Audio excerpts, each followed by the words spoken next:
reached the White House, President Lyndon Baines Johnson assumed that it was the Egyptians attacking our ship, so he immediately dispatched air support, which would have reached the Liberty in 40 minutes. But then, when LBJ discovered that it was in fact the Israelis who were attacking our vessel, he immediately called off the rescue. In other words, Phantom jets already en route from the 6th Fleet were ordered to turn around and return to their point of origin. Try to let the seriousness of this situation sink in for a moment. Navy fighters launched from the aircraft carriers USS Saratoga and USS America were recalled by the White House. But the blame doesn't stop there. Defense Secretary Robert McNamara and National Security Advisor Walter Rostow at first ordered instantaneous retaliation, but upon discovering that the attack originated from Israel's Haifa base, McNamara called off the exercise. In fact, it was reported later that Robert McNamara was so irate when discovering that Liberty radio men contacted the USS America that he barked, "Tell the 6th Fleet to get those aircraft back immediately." Due to this traitorous behavior, the USS Liberty had to wait 16 hours after the attack stopped before they were rescued by our military forces. It is the only instance in American naval history that a rescue mission was aborted while an American ship was under attack.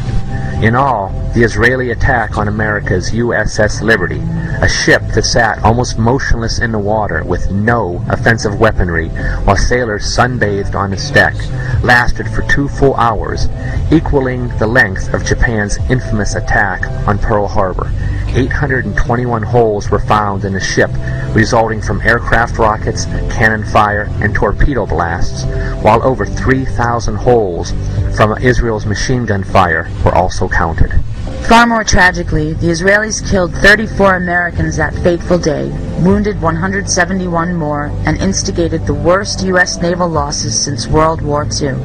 And even though U.S. Secretary of State Dean Rusk and Joint Chiefs of Staff Admiral Thomas Moore called this attack deliberate, to this day not one guilty party in Israel or the U.S. has been brought to justice. Well, the thoughts that always come back to us time and time again is how this thing is still being covered up after 40 years. And we know without doubt from the circumstances that it was a deliberate attack.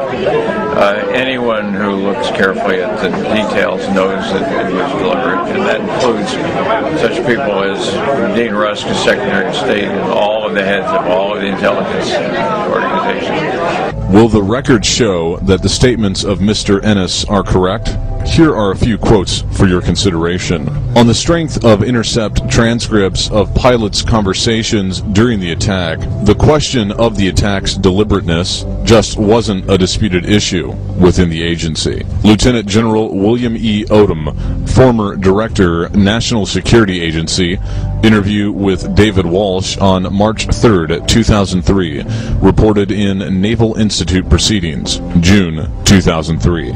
Inman said he flatly rejected the Crystal thesis that the attack was an accident. Quote, "It is just exceedingly difficult to believe that the USS Liberty was not correctly identified. Based on talks with NSA seniors at the time, having direct knowledge of intercepted communications, no NSA official could be found who dissented from the deliberate conclusion." Admiral Bobby Ray Inman, United States Navy, Director, National Security Agency, 1977 to 1981, reported in Proceedings, June 2003.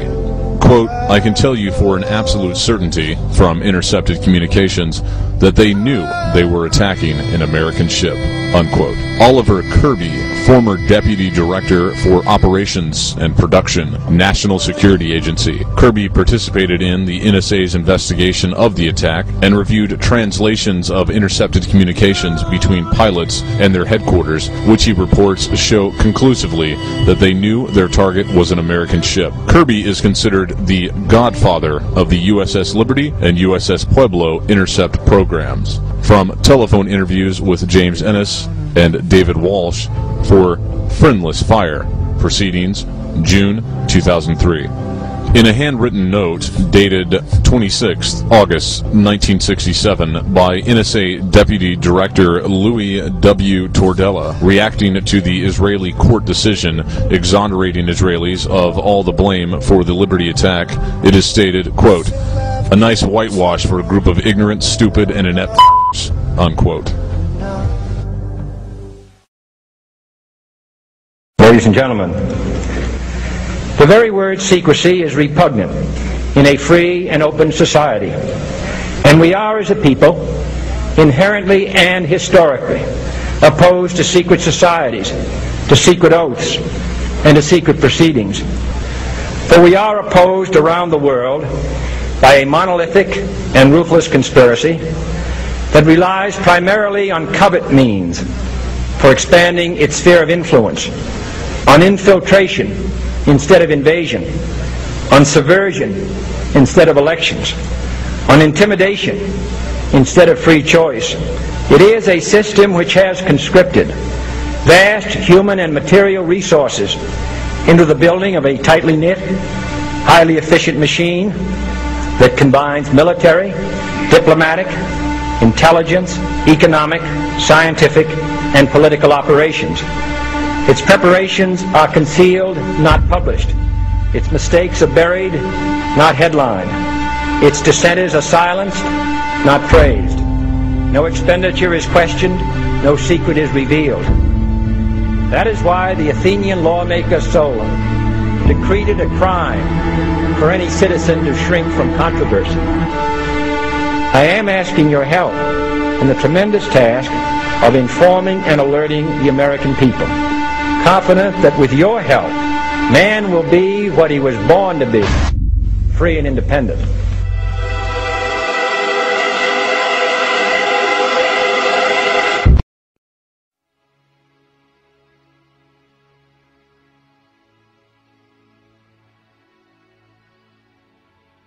By now it seems that we've all been told the many and widely varying theories of the events of September 11th, 2001. The official story of 9/11 presents that a group of extremist Muslim terrorists, known as Al-Qaeda, planned and orchestrated the attacks. Yet others have told us that among the responsible are U.S. President George Bush Jr., U.S. Vice President Dick Cheney, and a variety of other criminal elements in the United States government. These two conceptions are central to the 9/11 story, while there is some argument on the latter side as to how the events took place. Some theories as to the science of the attacks have presented that the impact of two planes and a fire fueled by jet fuel, which is mostly kerosene, brought down 3 concrete and reinforced steel buildings. Those structures would be World Trade Center Building 1, Building 2, and World Trade Center Building 7. Others posit that controlled demolitions were planted in the towers.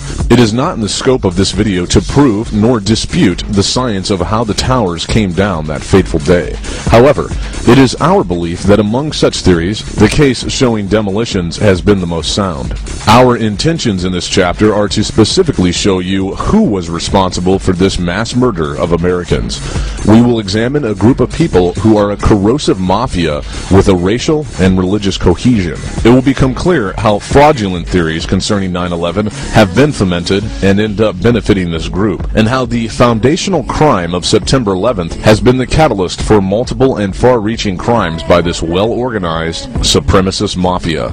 It's time we achieve the long-awaited complete truth of what happened on 9/11, because the future of humanity depends upon it.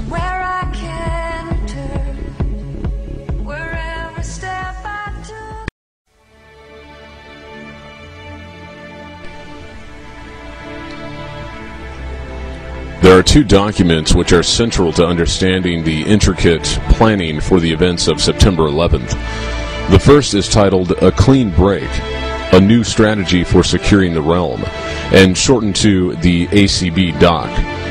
The ACB was created in Israel at the IASPS.